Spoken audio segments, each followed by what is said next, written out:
بسم اللہ الرحمن الرحیم۔ اپنے پروگرام گلوبل پلس کے ساتھ رانا سہیل حاضر خدمت ہے۔ آج کا پروگرام دو تین اہم موضوعات پر میرا کرنے کا ہے، اگر مجھے پروڈیوسر صاحب اجازت دیں تو۔ لیکن سب سے پہلے میں بات شروع کروں گا، چلیے وہ جو رضی دادا پہ بھی بات کریں گے، سعید چوہری پہ بھی بات کریں گے، ان کو ایف آئی اے کا نوٹس اس پہ بھی بات کریں گے۔ لیکن پہلے میں وہ بات کر لوں، کچھ لوگوں کا تھا مجھے کہ جناب بڑا تقاضا ٹورنٹو میں کہ آپ کی کیا رائے ہے خلیل الرحمان قمر پہ۔ تو جب مجھے 2-4 دن اس بات پہ مسلسل کچھ دوستوں نے مجبور کیا تو میں نے اپنا کچھ رابطے کیے۔ تو رابطے کرنے کے بعد جو مجھ تک بات پہنچی ہے جی، وہ بڑی عجیب و غریب بات ہے، اور شاید وہ مختصراً میں آپ کو یہ بتاؤں کہ خلیل الرحمان قمر جو پاکستان کے ڈرامہ نگار ہیں، مشہور ڈرامہ نگار ہیں، کوئی انہوں نے ڈرامے ایک دو لکھے سپر ہٹ ہو گئے۔ پاکستان میں یہی ہوتا ہے، ایک آدھ گانا گاؤ سپر ہٹ ہو گئے، ایک آدھ فلم بناؤ سپر ہٹ ہو گئے۔ تو کچھ لوگ ان چیزوں کا ایبیوز بھی کرتے ہیں اپنی شہرت کا، اور کچھ لوگ مس یوز بھی کرتے ہیں۔ اور مس یوز اور ایبیوز کے اندر کیا فرق ہے یہ لوگ آپ بہتر جانتے ہیں۔ لیکن جو خلیل الرحمان قمر کے ساتھ ہوا وہ یہ ہوا کہ انہیں ہنی ٹریپ کیا گیا۔ ہنی ٹریپ ٹرم آپ سب کو پتہ چل گئی کہ ہنی ٹریپ کیا ہوتا ہے۔ تو خلیل الرحمان قمر کو آمنہ، جو بھی نام ہے ان کا، آمنہ پتہ نہیں کیا واٹس ایور، انہوں نے ہنی ٹریپ کیا، اور اب اس کے بعد خلیل الرحمان قمر نے پنجاب پولیس کو یا لاہور پولیس کو یا متعلقہ پولیس کو منی ٹریپ کر لیا۔ یہ ہنی ٹریپ اور منی ٹریپ یہ دونوں یکجا ہو گئے۔ یہ کس طرح ہوا؟ منی ٹریپ کا میں آپ کو بتا دیتا ہوں کہ آپ پریس کانفرنس دیکھ لیں، وہاں پہ ایس ایس پی ہیں، غالباً عمران نام ہے ان کا، انویسٹیگیشن آفیسر ہیں، یا جو بھی ان کا کرائم کا وہ یونٹ ہے اس طرح کا، ان چیزوں کو دیکھنے کا، اس کے جو انچارج ہیں آج کل آفتاب صاحب، ان کو دیکھ لیں۔ صحافی سوال کر رہے ہیں ان سے خلیل الرحمان قمر سے، جواب دے رہے ہیں ایس ایس پی صاحب۔ صحافی ان سے جس طرح ان کا کوئی سٹائل ہوتا ہے، ہر صحافی کا اپنا سٹائل ہوتا ہے کہ وہ معاملے کی تہہ تک پہنچنا چاہتا ہے، لیکن ان کا سوال آگے تک نہیں جانے دیا جاتا، یا خلیل الرحمان قمر کو نہیں بتانے دیا جاتا۔ اس کا جواب وہ ایس ایس پی صاحب دے رہے ہیں، پولیس دے رہی ہے۔ بھئی پولیس آپ سپوکس پرسن نہیں ہے خلیل الرحمان قمر کے، آپ اسی وقت سپوکس دیکھیے۔ میں آپ کو ایک سیدھی سی مثال، عام آدمی کا کیس ہوتا تو شاید آپ لوگ نہ کرتے، میں اس پہ بھی بتاؤں گا عام آدمی تک خلیل الرحمان قمر کیسے پینیٹریٹ کر چکا ہے۔ یہ جو ہوا ہے نا جی، جتنی بھی پریس کانفرنس ہوئی ہے یا جو ہوا ہے، جس طرح سے پولیس وہ بھی ڈیفینڈ کر رہا ہے، وہ بھی ڈیفینڈ کر رہا ہے، عام آدمی اگر دے دیتا نا جی پیسے پولیس کو، لگا جھوٹ بولتے ہیں، الزام لگاتے ہیں۔ بھئی یہ تو کیمرے کے سامنے نظر آ رہا ہے کہ پولیس والے سب پوری فیور دے رہے ہیں خلیل الرحمان قمر کو۔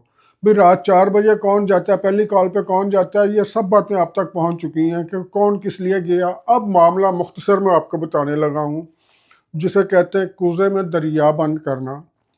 خلیل الرحمان قمر کے یہ سب کہانیاں جو سنائی جا رہی ہیں جھوٹی ہیں، ایف آئی آر جتنی سنائی جا رہی ہے جھوٹی ہے۔ خلیل الرحمان قمر کے اس ماڈل گرل اور اس کی ایک اور دوست ماڈل گرل ہے، وہ بھی ان کے ساتھ بڑے پرانے تعلقات ہیں، کم سے کم 5-6 ماہ پرانے ہیں، یا 1 سال پرانے بھی کہہ سکتے ہیں آپ، پرانے تعلقات ہیں۔ اور انہوں نے تعلقات اس لیے بنائے تھے تاکہ وہ کسی ڈرامہ میں آ سکیں، کسی اس میں آ سکیں۔ تو اس طرح کی لوگ کے سیڑھیاں استعمال کرتے ہیں ناجائز اور غلط قسم کی۔ تو ان لڑکیوں نے یہ سیڑھی استعمال کرنے کی کوشش کی، لیکن وہ ان کی جو خواہشات تھی وہ تو پوری نہیں ہوئی، لیکن وہ خلیل الرحمان قمر کی خواہشات پوری کرتی رہیں۔ اب جب انہوں نے دیکھا کہ he is putting the case in pending, عمل ہی نہیں کر رہا، ہمیں کہیں کاسٹ ہی نہیں کروا رہے خلیل قمر، تو انہوں نے جناب اپنا جو اس طرح کے لوگ کرتے ہیں، انہوں نے ان کی مووی بنا لی۔ ایک نہیں کئی موویز بنائی ان کی، وہ غیر اخلاقی حرکات کہہ رہے ہیں یا جو بھی کہہ لیں، آپ سمجھ رہے ہیں بات میری۔ تو وہ موویز بنا لی، وہ موویز بنا کے تو انہوں نے کہا کہ خلیل قمر صاحب اب یا تو ہمیں اتنا پیسہ دیں یا پھر ہم آپ کی یہ مووی ریلیز کرنے لگے۔ انہوں نے بہت کہا کہ جناب میں اس ڈرامے میں لگوا دوں گا، اس ڈرامے میں لگوا دوں گا. لگوانے کی بات ہوتی ہے نا، جیسے نوکری پہ لگوایا جاتا ہے کہ اس ڈرامے میں آپ کو کاسٹ کروا دوں گا، اس میں کروا دوں گا. انہوں نے کہا نہیں، آپ نے ہمارے ساتھ یہ بہت کچھ زیادتی کی ہے، ہمیں ورغلایا ہے، ہمیں سارا کچھ کیا ہے، ہمیں پیسے دیں. اور خلیل صاحب ان کو پیسے دیتے رہے، کبھی ہفتہ وار کبھی ماہوار ان کو پیسے پہنچاتے رہے. ان کے پاس جو اپنا 1.5 کروڑ تھا وہ ختم ہو گیا. جب 1.5 کروڑ ان کا ختم ہو گیا، ان کا تقاضا جاری رہا کہ ہمیں پیسے دیں. ایک رات انہوں نے بلایا، انہوں نے کہا کہ جناب آپ آئیں اور بیٹھ کر ہمارے ساتھ معاملات طے کریں. میری اور بھی ایک فرینڈ آئی ہوئی ہے، اس کے ساتھ بیٹھ کر تو ہم یہ کرنا چاہتے ہیں، تو صلح صفائی کر لیتے ہیں، اس طرح کر کے بات ختم کرتے ہیں کسی طرح سے. کیونکہ یہ بھی روز روز کی بلیک میلنگ سے تنگ آ چکے تھے. اس وقت جناب انہیں پکڑا گیا، وہاں پکڑ کے ان لڑکیوں نے مارا بھی، سارا کچھ کیا. ان کی وہ اس دن کی بھی ویڈیوز بنائی گئی.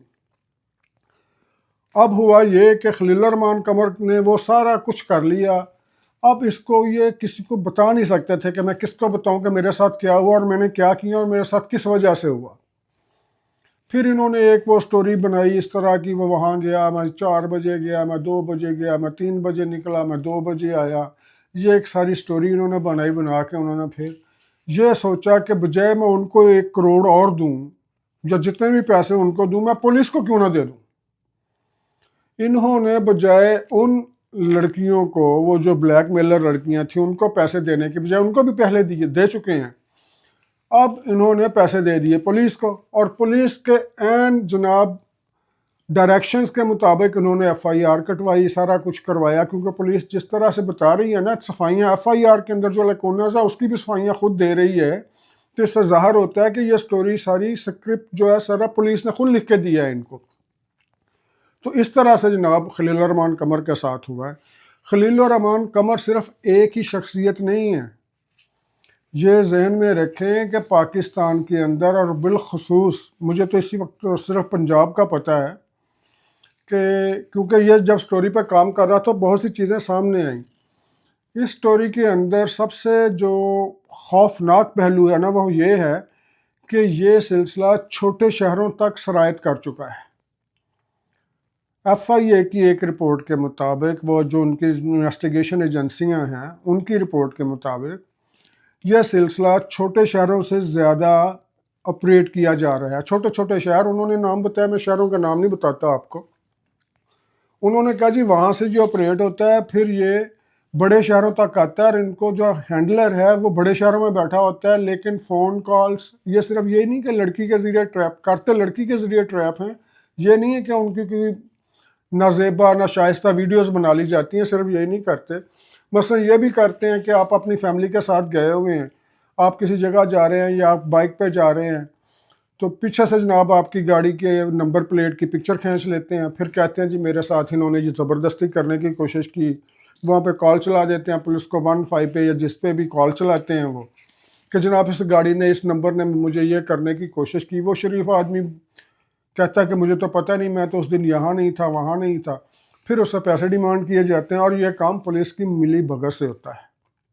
چھوٹے شہروں سے لے کر بڑے شہر تک ابھی تک کی اور اس پہ کام ہو رہا ہے. یہ سب لوگ پکڑے جائیں گے، یہ کرنے والے بھی اور کروانے والے بھی. کیونکہ شریف آدمی اس چیز کو منظر عام پر اس لیے نہیں لاتا. اور دوسرا AI کے ذریعے، آرٹیفیشل انٹیلیجنس کے ذریعے جو جس کی چاہے مرضی تیار کر لے وہ چیزیں. تو یہ سارا کام کر رہی ہیں، اور وہ لڑکیوں کے گینگ اس میں ملوث ہیں. لڑکیاں اس میں ٹول ہیں، دراصل گینگ کوئی اور ہے. اور یہ روزانہ کروڑوں کا بزنس ہو رہا ہے پاکستان میں. میں روزانہ کا لفظ استعمال کر رہا ہوں. روزانہ کروڑوں کا بزنس ہو رہا ہے، اور یہ بزنس بغیر پولیس کی ملی بھگت کے نہیں ہو سکتا. تو خلیل الرحمن قمر صاحب، ہماری ہمدردیاں آپ کے ساتھ ہیں. اور ویسے بھی آپ نے کون سا نیک کام کیا ہے؟ آپ نے بھی اپنا وہ مجھے رنگ دے، مجھے رنگ دے، مجھے اپنے رنگ میں رنگ دے، پیر و مرشد اپنے جیسا کر دے. تو پیر و مرشد نے اپنے جیسا کیا، اور آپ تو اس پیر و مرشد سے پہلے اپنے جیسے ہو چکے تھے. اور وہ فیصل قریشی آپ ہی نے کیا تھا نا، وہ فیصل قریشی کے گھر آنا جانا شروع کر دیا، اداکار کے گھر. اور وہاں پر آہستہ آہستہ ان کے جناب تعلقات، فیملی تعلقات اس طرح کے بنا لیے پھر اس کی آپ بیوی لے اڑے. پتہ نہیں آپ لوگوں کو بیماری ہے کہ آپ اس طرح کی حرکتیں کیوں کرتے ہیں. بہرحال یہ بات کروں گا تو بڑی دور تلک جائے گی، رہنے دیں، کسی اور ٹاپک کو پھر کریں گے. اب آئیے جی میں رضی دادا اور سعید چوہری کو FIA کے جو نوٹس آئے ہیں اس پہ بات کرتا ہوں.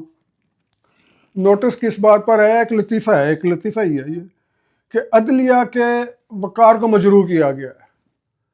وہ عدلیہ کے وقار کو رضی نے مجروح کیا ہے، عدلیہ کے وقار کو سعید چودھری نے مجروح کیا ہے. اور جو 134ویں نمبر پہ بیٹھے ہو ریٹنگ کے اندر، ٹوٹل ملک ہے 135 کے 40، اس کے اندر آپ 134ویں نمبر پہ بیٹھے، وہ سعید چودھری کے کہنے پہ 134ویں نمبر پہ آئے ہو. رضی نے آپ ان سے کہا کہ ان کے 134، آپ اپنی حرکتوں اپنی کرتوتوں کی وجہ سے آئے ہیں. پھر جب وہ بچہ آپ کو آواز لگاتا ہے نا جج جی ہوئے، تو پھر آپ مائنڈ کرتے ہیں. ان لوگوں کا قصور یہ ہے کہ انہوں نے قانونی نکات اٹھائے ہیں، اس پہ بات کی ہے. اب جب بھی کوئی آپ جج بات کرتا ہے جی آپ نے توہین عدالت کر دی، جرنیلز کے بات کریں توہین جرنیل کر دی، اور توہین انسانیت کدھر ہے؟ کہ اس کا قانون بھی لے کے آئے نا. سارے قانون آپ کے لیے کیا کیا انہوں نے؟ آج آپ نے ان کو بلا کے ان سے کہا جناب وہ نوٹس دے دیا جی آپ نے ان 6 ججوں کے خلاف جناب بات کی ہے. 6 ججوں کا میں بات بتانے کے لیے میں یہ نہیں کہوں گا کہ میں صحافیوں کی سائڈ لے رہا ہوں، یہ بتانا چاہتا ہوں کہ اگر آپ اتنے ہی صاحب شعور ہیں نا، جو آپ کہتے ہیں ہمیں شعور مل چکا ہے، آپ دیکھیں ان 6 ججز کی تعیناتی کیا میرٹ پہ ہوئی تھی. صرف اتنا بتا دیں مجھے. آپ یہ بتا دیں کیا ان کو جناب علی آؤٹ آف ٹرننگ پر لایا گیا؟ یہ بتا دیں. پھر کیوں لایا گیا؟ کن کاموں کے لیے لایا گیا؟ یہی کام تھے، ان کاموں کے لیے لایا گیا. تو اب اگر رضی دادا یا کوئی بھی رپورٹر یا میرے جیسا آدمی کسی چیز کو تنقید کا نشانہ بناتا ہے، ایک طرف آپ کہتے ہیں یہ پازیٹیو چیز ہوتی ہے. جب عمران خان کا دور تھا اس وقت بھی ان لوگوں پر پرچے، اب شہباز شریف کا دور ہے اب بھی ان لوگوں پر پرچے. تو پھر پیچھے ہے کون؟ میں نے تو بات کی تھی، میں نے میسج بھی چھوڑا، انہوں نے ڈرتے ہوئے میرے میسج کا رپلائی بھی نہیں کیا.